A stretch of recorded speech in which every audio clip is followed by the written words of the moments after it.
Hey guys, and welcome back to the Tutorial Millennial channel.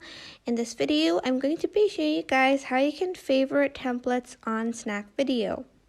So press the plus button over here and select template and find the sort of template you want to save. Let's say this one, the rotating circles, and there's like a bookmark icon over there, and you're just going to save it. Once you've done that, you can find it on your favorites folder. So go to your profile page, click on the bookmark icon over here, and if you go to templates, it'll be there, and you can just use it by clicking on it and press use this template. And that is basically it. I hope this tutorial was helpful for you guys. Don't forget to like, comment, share, and also subscribe to this channel if you haven't done that. If you have any questions, just leave it in the comment section down below and I will try my best to answer them all.